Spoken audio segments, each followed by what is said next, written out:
qué anda Washington y Burkina Faso? ¿Qué está pasando en China y Uruguay? ¿Cómo quedó? ¿Qué dijo la Haya? ¿Todo bien o todo mal? Ideas, un desorden internacional. Desorden. Desorden internacional. Desorden. Desorden internacional.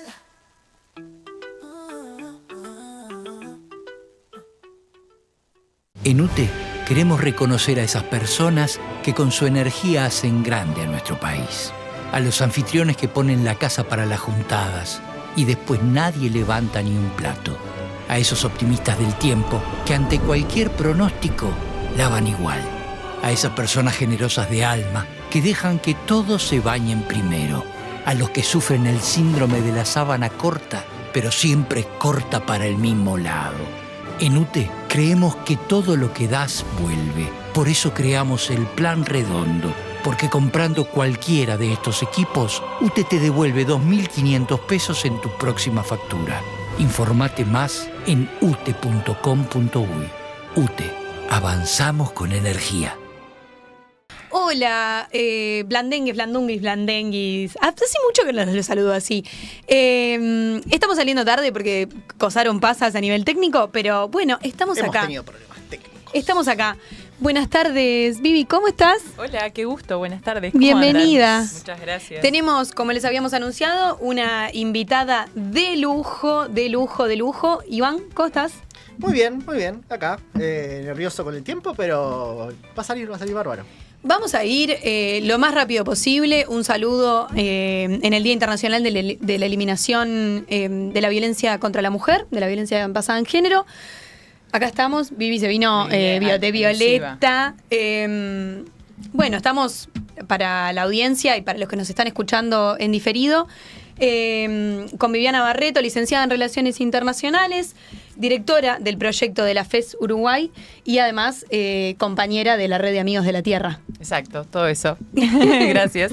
Gracias por venir. Hoy vamos a estar hablando un poquito de TPP, que ingresó a Uruguay o está en proceso estamos anunciando el anuncio de que vamos a ingresar aparentemente en el TPP, en el CPTPP. De hecho, ahora Vivi nos va a contar un poquito más. Vamos a estar hablando del posible futuro, no se sabe, acuerdo Unión Europea-Mercosur.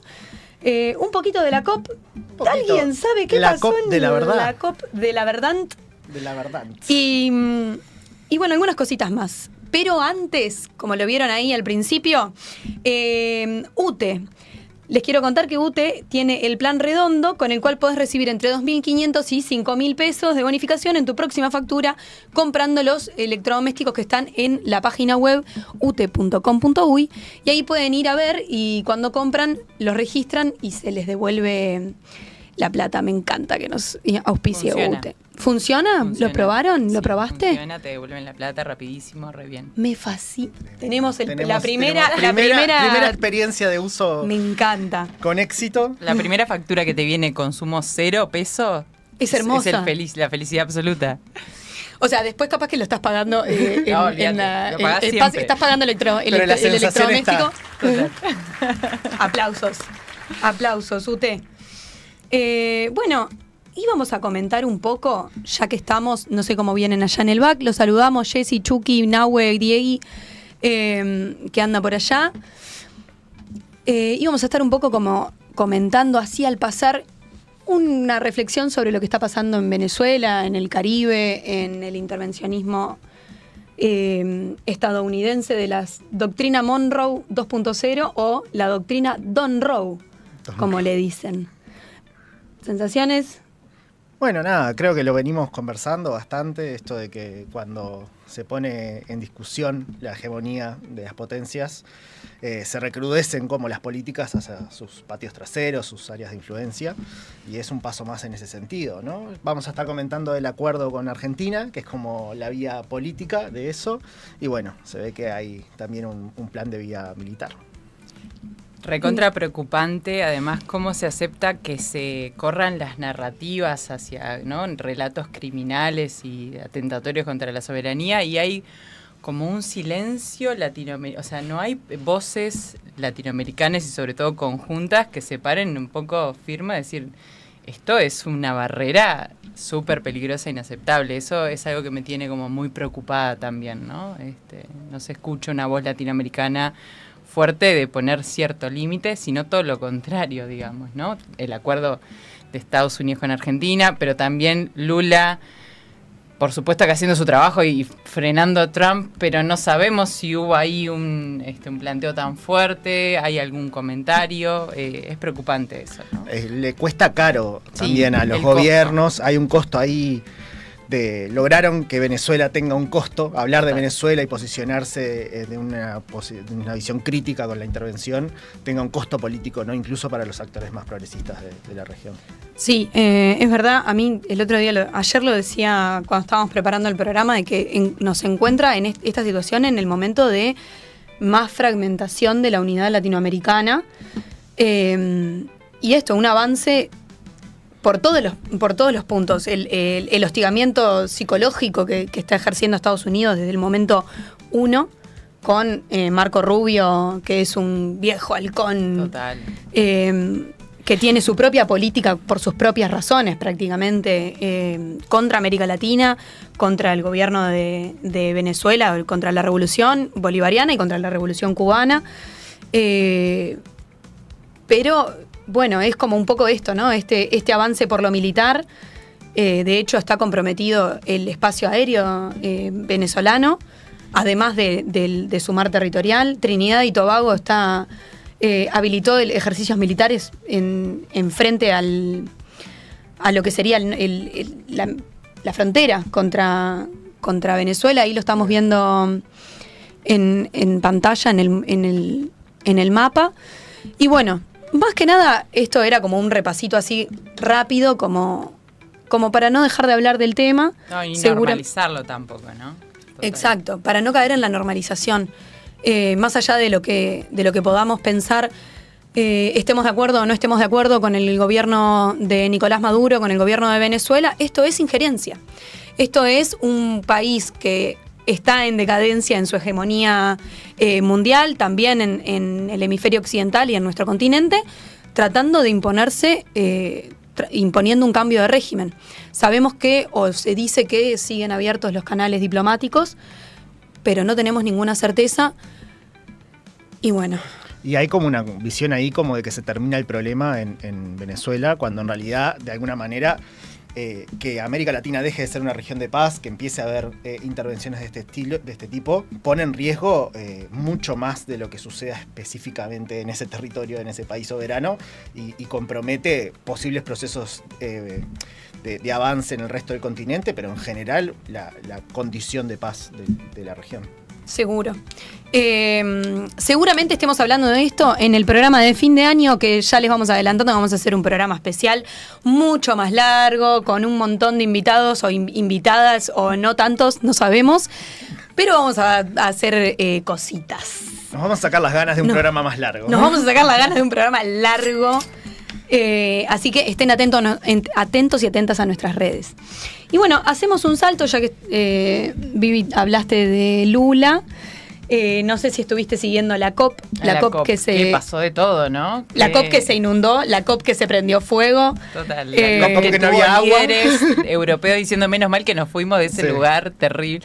Qué brutal, Qué brutal. ¿no? La Qué COP que brutal. terminó con un problema diplomático entre Alemania y Brasil. Totalmente, ¿no? Y una respuesta, bueno, para el canciller alemán Friedrich Merz diciendo cuando llegó a Alemania, bueno, un poco así como, qué bueno que nos fuimos, qué lindo que es Alemania, le pregunté a los periodistas que estaban en el avión si alguien quería quedarse y nadie, menos mal que estamos acá, que tenemos un país hermoso, súper colonialista, bueno, soberbio. Nosotros vayan y vean en Desinternacional-SEO, hicimos un meme precioso, porque muy Mickey Vainilla esta situación. Total. Y Lula respondiendo, le faltó ir a un boteco y bailar un poco y ser feliz, señor, sea feliz. Desacartonarse un poco de alegría latinoamericana. Total. Ser un poco menos alemán, digamos.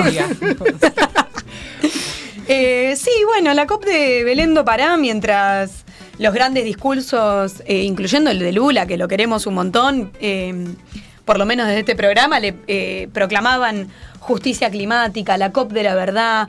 Los verdaderos beneficiarios, como siempre, terminaron siendo las petroleras. Las negociaciones cerraron sin comprometer el abandono de los combustibles fósiles y como este bloque de petroestados obstaculizó una hoja de ruta clara para la transición. Una tristeza, que no es únicamente brasileña, sino que es de toda nuestra región. Sí, total. Porque bueno, no estamos logrando un cambio ecológico, ecosocial. Sí, hay un poco en la previa una apuesta grande del gobierno de Brasil, que además era un momento político súper relevante de reclamar una agenda de justicia ambiental con una perspectiva de la justicia norte-sur también. Entonces la relevancia que sea en América Latina. El gobierno de Brasil iba como con ese plan de lograr un acuerdo sobre un plan de abandono de los combustibles fósiles con un calendario y además con compromisos medibles, digamos, ¿no? Y eso fue lo que se trancó, al mismo tiempo también un plan para abandonar la deforestación, pero no esos planes como de compromisos nacionales determinados, genéricos de los estados, sino algo un poco más riguroso, que bueno, que fue lo que efectivamente no se logró por trancazos de países productores, pero también de aliados importantes, ¿no? Y ahí, bueno, Estados Unidos es el gran ausente, ni siquiera fue, pero Rusia, China también jugaron un rol en trancar el acuerdo al final, ¿no? Entonces el cierre fue un poco frustrante, digamos, ¿no? Sí, creo que frustrante es la palabra. Estados Unidos, que también trató de boicotear de alguna forma el G20. Total. Y le salió mal, porque históricamente, en un hecho histórico, lo primero que hizo el G20 fue sacar un comunicado de consenso, cosa que nunca había pasado. Pero bueno, y ahora terminó y no sé quién le va a dar, nadie le va a pasar la posta.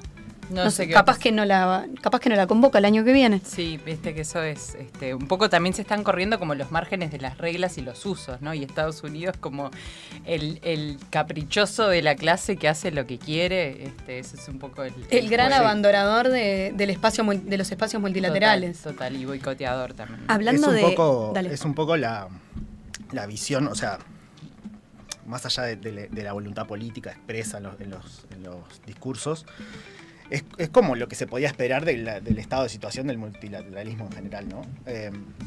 Hay una cuestión ahí que para mí es un viaje en el sentido de cómo durante mucho tiempo lo que se discutía o cuando se hablaba en términos climáticos era esto del desarrollo versus, ¿no? el ambiente, ¿no? Como si fueran dos polos opuestos y hubiera necesariamente una contradicción ahí. Y era la posición de, bueno, los estados del norte que ya habían deforestado todo, etcétera, pidiendo compromisos ambientales, mientras el sur decía, bueno, tengo derecho a desarrollarme también, ¿no? Y hoy esa discusión parece, con la discusión, con la propuesta de justicia climática, de compromisos diferenciados, parecía que se había podido saltar en algún sentido, pero nos encontramos con la discusión de la geopolítica, ¿no? Estamos en un momento donde la disputa es tal que Brasil termina comprometido en si ser fiel a su propia voluntad política, supuestamente, o ser fiel a los intereses también de sus aliados en los BRICS, y etcétera, ¿no?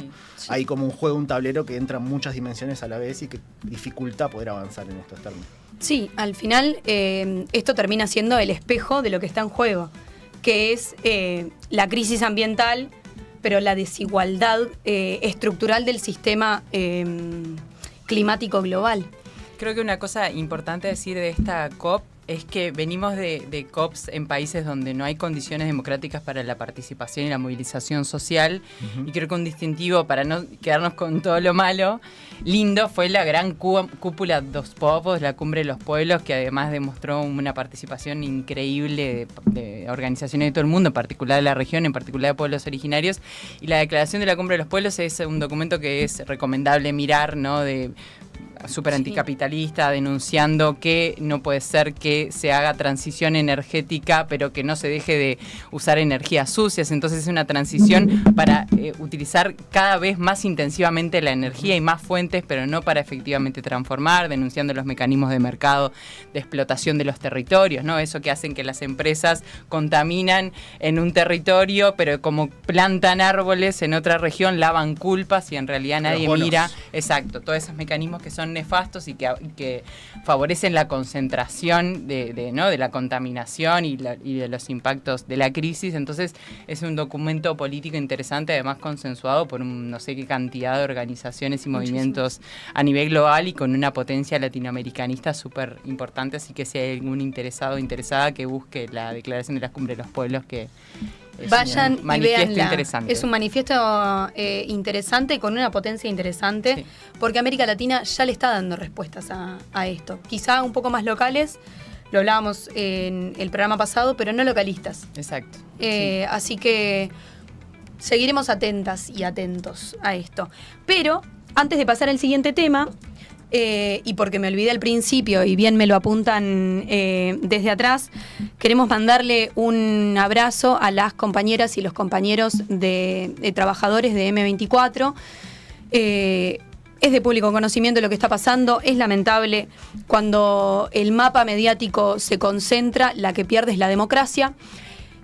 Así que nuestra mayor solidaridad con quienes están perdiendo no solo su fuente de trabajo, sino además su voz y la voz de un núcleo progresista y de izquierda que era necesario, porque al final de todo los dueños de los medios de comunicación son quienes deciden cuál es tu información, y los pueblos no eligen con libertad, eligen con lo que queda. Así que los invitamos, igual este sigue siendo un espacio democrático nuestro. Suscríbanse a Desembarco, pónganos platita para que podamos seguir haciendo esto. Y bueno, eso, no me quería olvidar, me había olvidado. Me parecía de orden interrumpirnos. Y pasamos. Les mandamos un abrazo grande. ¿Qué onda, Iván?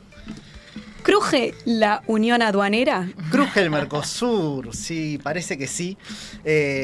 Venimos de semanas intensas en ese sentido. Tenemos como primer punto, como para ir conversando, lo que es el acuerdo entre Argentina y Estados Unidos, que se anunció el 13 de noviembre, y que incluye, entre muchas otras... Ahí tenemos... No puedo evitar reírme de Milei, por favor. La foto familiar. La foto familiar de la cumbre... Esa fue cuando fue en Argentina, ¿no? La cumbre sí. del La Mercosur, última. la última.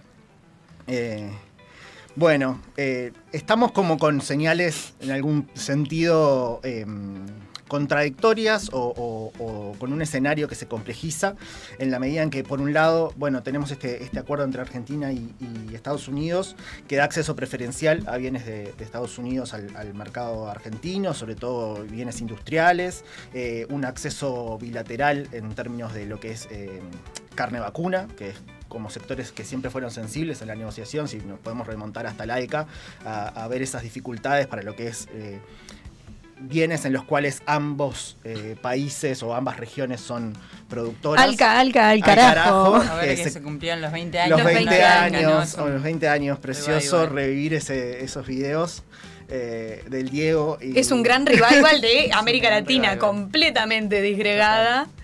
Y pensando en ese momento como, che, ¿cómo no lo ¿Cómo no lo supimos se nos aprovechar, pasó? no? Se Éramos nos tan pasó. felices y no Éramos- sabíamos, ¿no? Tal cual. Y bueno, parece que a cambio Estados Unidos, además del apoyo político y financiero que está recibiendo el gobierno de Milei, daría algunas concesiones también en lo que es de acceso preferencial a algunos recursos naturales, que no sé hasta qué punto no son de interés justamente para Estados Unidos, más que una moneda de cambio para Argentina, a pesar de que Estados Unidos se arroga el derecho a poder poner algunas medidas de restricción en función de los impactos que pueda tener en sectores estratégicos de su economía este posible acuerdo, como bajo la cláusula de seguridad nacional, ¿no? O sea, básicamente Argentina está abriendo su mercado, entre otras cosas, a cambio de concesiones que son temporales en algún sentido, porque son directamente dadas por el gobierno, por el ejecutivo norteamericano, y por otro lado, que ya se están ateniendo, ¿no?, a la posibilidad de reducir efectivamente lo concedido a Argentina. ¿Viola el acuerdo del Mercosur? ¿Este acuerdo?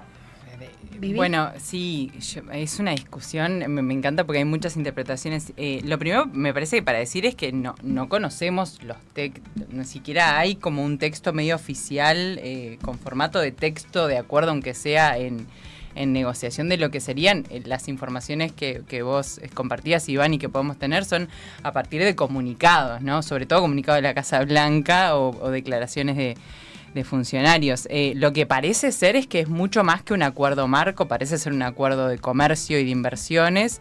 Entonces, en la medida en que las normas de Mercosur no han cambiado, en el sentido de hay ciertas discusiones sobre la flexibilización, pero las cláusulas, la 3200 sigue viva y lucha, no en términos de nadie la cambió, no hay, y las excepciones que se han discutido es para modificaciones unilaterales del arancel externo común, pero esto parece tener otro carácter. Incluso, bueno, Uruguay tiene un tratado marco con Estados Unidos de ya algunos años, pero es un tratado de otro tipo, ¿no? Es como más de promoción de facilitación de comercio, de promoción de inversiones, que eso sí estaría dentro de la regla. Esto parece ser un tratado de comercio, aunque es súper asimétrico, ¿no? Porque como vos bien decías, Argentina parece entregar muchísimo en términos de apertura de su mercado, y sobre todo de soberanía regulatoria y de soberanía de limitación de la acción de lo que quede de empresas públicas, que son pocas en Argentina,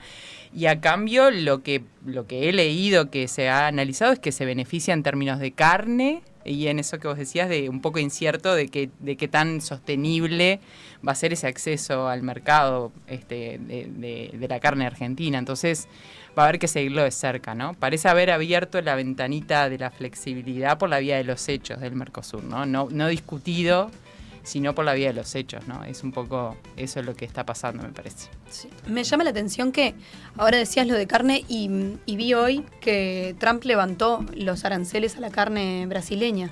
Claro, porque en realidad la lectura que hicieron es que tiene un problema de carestía en el mercado doméstico por los aranceles locos que puso. Entonces, porque incluso es eso lo que dicen, no es que haya un acceso genuino, sino que lo que pasó fue que fue atrás con las decisiones arbitrarias de gravar los bienes, entonces las importaciones. Entonces es eso un poco lo que está pasando, ¿no? Es tremendo. Parecería ser un poco la lógica, ¿no? Ahora, con el diario del lunes o con un poco más de tiempo, parecería ser un poco la lógica de negociación de Trump, ¿no? La de elevar, ¿no?, los niveles de apretar, ¿no?, para después negociar en función de te libero un poco de eso mismo que yo anuncié, ¿no? Totalmente. No hay... Y por supuesto que la OMC, que nunca fue que viva. el sur global ¡Viva! es algo como es un dinosaurio, ¿no? Totalmente fosilizado, ¿no? Sí, Violatorio todos los acuerdos OMC que podamos imaginar. Bueno, pero Estados Unidos no está buscando nada que sea, lo que decíamos antes, nada que sea multilateral, sino presionar a nivel bilateral. Exacto. Y presiono y me corro. Esa cosa y vuelvo transaccional de la Total. política comercial, ¿no? Que envuelve presión política, presión militar, y es un poco las reglas del comercio internacional un poco aisladas y con esa garantía de las cláusulas de nación más favorecida, de cómo se extienden a todos los estados, un poco era una entelequia, ¿no? Pero aislamos el comercio de otras lógicas de presión transaccionales políticas, ¿no? Y Estados Unidos está haciendo política comercial transaccional, ¿no? De penalización, de castigo, y lo hace porque puede, digamos, ¿no? Porque puedo. Me llama la atención cómo el otro día creo que leí al ministro de Economía diciendo que ahora los acuerdos económicos se regían por la geopolítica y no por los acuerdos comerciales, los intereses económicos. Cambió. Ahora es aparentemente. ¿Ahora es distinto? Sí, no ¿O sé. siempre fue así y Claro. yo capaz que fui mal a la facultad? Siempre fue así, pero también era uno de los pilares del mundo de posguerra, ¿no? La cierta ecuanimidad en relación al comercio respecto a otras variables, ¿no? Y la discriminación por las reglas OMC tenía que cumplir algunas reglas. Exacto. Vos podías hacer comercio preferencial, pero tenía que cumplir algunas reglas de, ¿no?, determinada cobertura del mercado, también de que sean acuerdos que fueran abiertos a que otros estados ingresaran. Bueno, había ciertas reglas, no para defender a la OMC, que históricamente no fue beneficiaria para los países del sur global, pero por lo menos había ciertas reglas que tenían que ver con eso, ¿no? Pero bueno, ahora eso ya quedó absolutamente en la historia, y la arbitrariedad y el peso geopolítico, geoeconómico es lo que manda, ¿no? Que siempre mandó, pero ahora sin ningún tipo de restricción de acuerdo multilateral, ¿no? Sí, va en la línea de esto que decíamos en su momento con Damián Rodríguez, que que planteábamos esto de, bueno, no, más allá de que las reglas fueran malas para los países periféricos y sobre todo para los pequeños países periféricos como el nuestro, que existan reglas ya es algo bueno en el sentido de, bueno, sabés con qué huellas harás, ¿no? Claro, y es lo que nos permite navegar en este marquito de reglas. Ahora no estamos pudiendo. Y eso lo voy a atar con nuestro siguiente tema, pero antes, si ingresan a UTE, a ute.com.uy, van a ingresar en una lista en la que pueden encontrar los electrodomésticos del plan redondo de UTE, que les van a devolver entre 2.500 y 5.000 pesos en la siguiente factura. En UTE queremos reconocer a esas personas que con su energía hacen grande a nuestro país. A los anfitriones que ponen la casa para las juntadas y después nadie levanta ni un plato. A esos optimistas del tiempo que ante cualquier pronóstico la van igual. A esas personas generosas de alma que dejan que todos se bañen primero. A los que sufren el síndrome de la sábana corta, pero siempre corta para el mismo lado. En UTE creemos que todo lo que das vuelve. Por eso creamos el Plan Redondo. Porque comprando cualquiera de estos equipos, UTE te devuelve 2.500 pesos en tu próxima factura. Informate más en ute.com.uy. UTE, avanzamos con energía. Y con eso vamos a hablar de el anuncio que hizo el canciller y el presidente sobre el ingreso de Uruguay al TPP, al Tratado Transpacífico. Bicho, Iván, ¿nos querés contar algo más? Yo me quedé pensando. Sí. Tiene que ver con lo que veníamos hablando. Tiene que ver con lo que veníamos totalmente. hablando. Y vos mencionabas esto de la... Me acerco al micrófono. Ah, ahí. Oh. Hola. Estamos al aire. Un poco me quedaba pensando en este acuerdo marco que tiene Uruguay con Estados Unidos, ¿no? Y que en realidad es lo que quedó del intento de acuerdo de TLC con Estados Unidos allá a comienzos del gobierno, del primer gobierno de Tabaré. El gran Yankee Go Home del 2005. 2005. Exacto. 20 años después. Y cómo, ¿no?, esta fantasía de la flexibilización del bloque siempre estuvo presente casi desde sus inicios y sobre todo a partir o en coyunturas donde la realidad económica de los países miembros, ¿no?, lo dificulta o dificulta el escenario económico. Y en ese sentido me parecía interesante traer lo que habían sido las declaraciones de Lubetkin en particular respecto al acuerdo de Argentina con Estados Unidos, que dice: nuestra posición es que si ayuda a otros países y no nos afecta a nosotros, es bienvenido. Todo lo que pueda ayudarnos a nosotros a aprovechar circunstancias de antecedentes de otros acuerdos, los vamos a aprovechar, ¿no? Un poco en esta idea. Y así, unos días después, Frati. una semana, bueno, Frati le salió el cruce, dijo que no entendía mucho el posicionamiento de la Cancillería, porque una buena señal para fortalecer el Mercosur no es, y de alguna manera ponía la posible, o sea, como el desenlace de esta historia en lo que va a ser el posible acuerdo con la Unión Europea, ¿no? Como marco, de alguna manera, de abroquelar nuevamente al bloque en función de un interés colectivo, ¿no? Común, sí. Común. Yo tengo... Pero cae ahí entonces, en ese contexto, la declaración de que Uruguay es aceptado en el Tratado Transpacífico, ¿no? Yo tengo recuerdos de... ¿Fue Talvi el que lo anunció en su momento? Yo no me acuerdo, fue en el 2022 que se pidió Sí. ingreso. Yo creo que Talvi ya no estaba porque Puede duró ser. bastante poco. No, Talvi, debe ¿no? haber sido Bustillo entonces. Sí. No, es fue en la- 2020, sí, 2022. 2022. Era estaba ya Albertoni Sí. en la subsecretaría del Ministerio de Relaciones Exteriores, entonces sí era Bustillo, Sí, era ¿no? Bustillo. Porque ya incluso había pasado H, Carolina H sí, y etcétera. pasaron cosas. Yo me acuerdo que era una discusión muy fuerte dentro a la interna del Frente Amplio. Claramente, porque este acuerdo es que tiene como antecedentes en el acuerdo transpacífico, ¿no? Aparece cuando en el 2000, entre el 2008 y el 2010 la ronda Doha de OMC termina de morir. porque básicamente los países del sur global dicen, bueno, nosotros era una ronda para el desarrollo, no hay acuerdos sobre, ninguno de estos elementos apunta efectivamente a desarrollo, la ronda de hoja termina de morir y empiezan a aparecer lo que se llamaban en ese momento los acuerdos mega regionales o acuerdos plurilaterales, y ahí estaba el acuerdo Estados Unidos, la Unión Europea, el transatlántico, estaba el transpacífico, donde Estados Unidos era parte. Se firma en el 2016 con 12 países y Estados Unidos gana Trump en el 2017 y se retira. Y ahí se reformula un poco este acuerdo. En algunos elementos, por ejemplo, ya no acepta inversionista Estado ante el CIADI, los elementos de propiedad intelectual están un poco atenuados con relación a lo que tenía cuando estaba Estados Unidos, que eran muy agresivos, pero básicamente sigue siendo el mismo acuerdo, ¿no? Y ahí fue que en el momento que el gobierno uruguayo anuncia que pide el acceso, es cuando se daba todo eso de que el Mercosur es un lastre y entonces necesitamos negociar por fuera, la fantasía de negociar con China, y después también este guiño al Pacífico que se hizo con esa solicitud. Y bueno, ahora tenemos la noticia de que aparentemente empieza el proceso de adhesión, ¿no?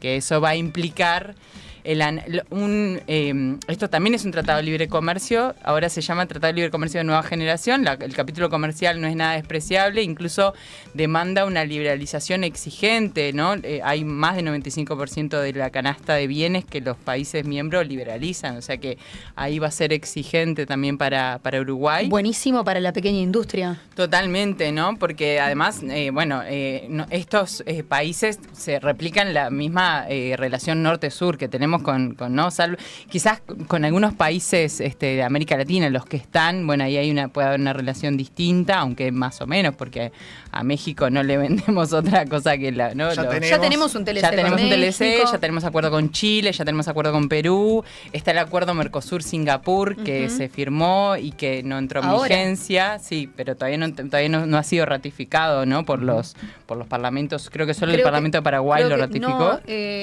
Recuerdo estar en la Cámara de Senadores y que se ratificó. Votara. Ese acuerdo pasó bien por abajo de radar, no lo discutimos muchísimo, pero bueno, se agrega acuerdos con socios importantes como Australia y Nueva Zelanda, competitivos en algunos sectores, sobre todo lácteos y de la ganadería nuestra. También un acuerdo con Japón, es un mercado interesante. Claro, el desafío es que vamos a seguir exportando lo mismo que de siempre y vamos a recibir productos industrializados y además perforando un poco el acuerdo con el Mercosur, ¿no? Porque esto sí es un acuerdo unilateral de parte de Uruguay, entonces la discusión sobre la flexibilidad está muy presente ahí, ¿no? No, te quería preguntar así como, ¿cuál es quizá la principal crítica que le podemos hacer, más allá, porque fue vendido como una política de Estado, de política exterior de Estado a nivel nacional, con acuerdo de todos los partidos, o sea, del gobierno pasado, de este gobierno, el cartel de que es el 15% del comercio mundial. Está Vietnam como para hacerle un guiño a la izquierda y decir, che, igual está Vietnam, que igual es un país industrializado con productos que son el mismo mucho problema que teníamos con China. Exacto. Que después decimos, no, porque nosotros cuidamos a la industria nacional y le ponemos un impuesto a Temu, pero hacemos esto. Sí, es como raro. ¿Cuál sería como la... Bueno, ahí hay la preocupación, los principales elementos de preocupación. Y a nivel política, empresas públicas. Bueno, ahí justo es el punto, ¿no? Porque claro, el tema comercial es un tema a atender, esta cuestión de qué vamos a vender y cómo van a inundarnos esos productos, cómo va a impactar en el Mercosur, pero no tenemos tantos elementos ahí para analizar. Lo que sí sabemos de este acuerdo es que tiene un impacto súper profundo en el espacio regulatorio del Estado, porque el acuerdo es muy agresivo en el sentido de emparejar la regla de juego para las empresas transnacionales, para las inversiones extranjeras. Entonces ahí lo regulatorio es mirado como una barrera. Hay capítulos específicamente que hablan de que se pide coherencia regulatoria, es decir, nivelar el campo de juego de las inversiones. Entonces se mira la regulación estatal para decir, bueno, estas normas son justificadas, son imparciales y hay una especie de interpelación a la política pública para que no sea una barrera a la inversión. Eso es una auditoría súper importante que se le va a hacer a la política pública y es preocupante. Tiene un capítulo de empresas y monopolios del Estado que es muy agresivo. Yo no sé si ustedes se acuerdan de la discusión que tuvimos sobre el TISA, el Tratado Internacional del Comercio y de Servicios. Es parecidísimo porque limita mucho la posibilidad de las empresas públicas y las exige de que actúen en condiciones de mercado. Entonces mira mucho la posibilidad de que las empresas accedan a créditos diferenciales o que abran, que compitan en compras de entidades del Estado en forma diferencial. Y hay una tensión que desdibuja la función social de bien público que tiene la empresa pública, que en Uruguay tiene un rol súper relevante en términos del proyecto de desarrollo. Entonces eso tiene que ser una preocupación central, ¿no? Y también es bastante agresivo en términos de los servicios, ¿no? Y por ejemplo servicios como el servicio financiero o servicio de telecomunicaciones exige mucho esto de que la infraestructura pública en términos de telecomunicaciones esté disponible para las inversiones privadas, exige la neutralidad en términos de comercio electrónico, que no se pueda exigir requisitos de alojar los datos de las inversiones de las empresas en servidores nacionales, esto de la neutralidad de red, de que la infraestructura pública esté disponible para los inversionistas privados. Entonces, yo diría que de lo que sabemos, porque es un texto que es público, porque el tratado ya está firmado, Uruguay aceptaría el espacio regulatorio. No, hay algunos elementos que pueden ser negociables, sobre todo, bueno, otro elemento son las compras públicas. Es bastante agresivo en la apertura de compras del Estado. Uruguay no es parte del acuerdo de compras públicas de la OMC, entonces solamente abriría compras públicas para socios súper relevantes si entra en vigencia, si se aprueba el tratado con la Unión Europea. Este sería otro acuerdo importantísimo, término de compras públicas, que se abriría. Entonces ahí sí se puede exceptuar alguna cosa, pero bueno, ahora empieza un proceso de negociación donde se va a mirar la regulación nacional de Uruguay, es decir, qué está conforme, cuáles son los alcances de las empresas públicas que no violan la posibilidad de competencia de inversiones privadas, qué pasa con los monopolios, qué pasa con la regulación de los servicios financieros, de las telecomunicaciones, y se va a hacer una auditoría de la legislación y se va a negociar las cosas que Uruguay efectivamente tendrá que cambiar si quiere ser aceptado en este tratado. Y ahí vamos a tener que dar la discusión, ¿no? Sí, sin duda. Bueno, nos queda un montón. Lamentablemente arrancamos re tarde. Por favor, volvé. Me invitan y vuelvo, seguro. Te vamos a seguir invitando. Muchas gracias, Vivi, por aplausos de la botonera y aplausos de atrás. Muchas gracias por acompañarnos. Gustazo enorme. Te vamos a seguir invitando, seguro. Queremos agradecerle también a Redes Amigos de la Tierra, que sabemos que nos miran y que le colaboran y que son, sobre todo, compañeras y compañeros. Gracias. Y bueno, acuérdense de suscribirse a nuestro canal, de darle al QR, de aportarnos platita para que podamos hacer esto durante más tiempo. Y no me quiero olvidar, Iván, ¿tenés una convocatoria para este viernes?